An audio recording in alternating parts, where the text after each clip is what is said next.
Hello everyone. In this video we're going to be tackling what is possibly the most important topic in this class, and that is the call stack. Now the call stack is an incredibly important data structure which underpins the operation of subroutines in pretty much every operating system you'll ever encounter. Now mostly this is hidden away from you by high level languages such as Java. When you call a function, it doesn't really matter where it goes. But now we need to figure out how to keep track of these subroutines and how to make them work. And that's what we're going to do today. But before we do, let's just remember the calling conventions of MIPS. Now remember that arguments are placed in A0 to A3. We have return values and they're placed in V0 and V1. We also have the return address, which is going to be quite important today, stored in RA. And a subroutine is called using the jump and link label. Remember that stores the return address in RA and hands control over to the subroutine. And a subroutine returns to the caller using jump register to RA, and that's how we hand back control once our subroutine is finished. So those two lines there are going to be very important to the logic of this lecture. Subroutines must also preserve S0 to S7, RA, SP, FP, and GP, although today we're only going to be looking at SP in more detail as well as the ones we already know. And callers must not assume that T0 to T9, A0 to A3, V0 or V1 are preserved. Now the stack pointer, which we're going to introduce today, is stored in SP. With that in mind, let's have a look at what the stack is. So the stack is a data structure consisting of a pile of things. Now often those piles of things are information related to subroutines, but we'll get onto that in a bit. Only the thing at the top is accessible. So we can only reach the thing at the top. That's the way we operate. We put things onto the stack at the top and then we pop them off. So when we put them on, we call that pushing. You push to the stack. And when you take things off the stack, you call that popping. And when you pop, you remove the top item. When you push a new item onto the top. You can't pop anything off the stack if it's empty because there's nothing there for you to pop off. You could only push onto it and then pop off.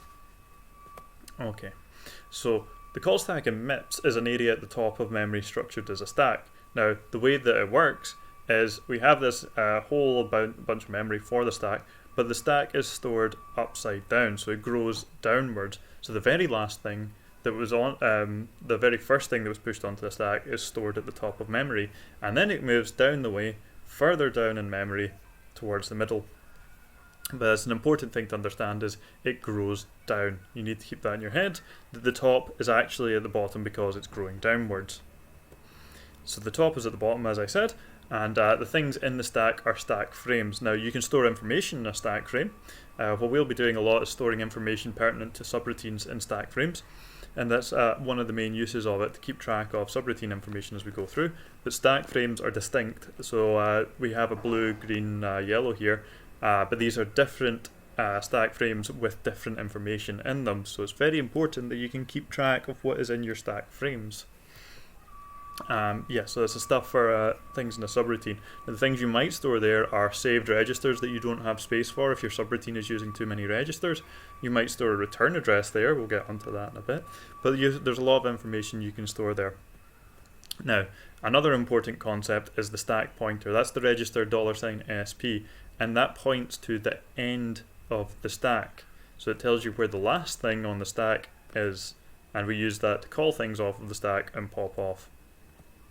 So it's a 32-bit register just like any other, and it's preserved by subroutines, so subroutines must restore it before returning, because if they don't, then we could lose track of where we are in the stack, and if we lose track of where we are in the stack, we're done for if we're using subroutines. So it also holds the address of the top element, so if you have a stack pointer, it's telling you where the thing that you can pop off of the stack is, so it tells you where the last element that was pushed on is, the one that you have access to. So you can decrement the stack pointer just like you would a pointer. That's what it is, it's just pointing to a place in memory, much like the program counter does. It points to program text, but the stack pointer points to stack frames. So you could do, for example, -4 of SP, and that would take you to the first word below the stack. That would move it down in memory to the next, the next address that stores a word in memory. But so you can change the value in SP to make things the stack larger and smaller. And the reason you would want to do that is so that you can put things onto the stack. if you have a stack pointer to manipulate, you might as well do it so that you can put things into memory and store them in a way that is safe to do so. So there's no magic here. This is just a convention to support subroutines. This is something we need. We'll get onto why we need this in the next video, but we need the stack pointer in order to properly track the execution of subroutines. That's everything I wanted to go over in this video. It's quite a lot to get your head around, so I want to keep this video short. But this is a very important topic, so I'd recommend you listen to this video a few times until you fully understand all of the ideas in this video. So I hope you found this useful. If you have any questions, as always, you can get in touch with me. Thanks.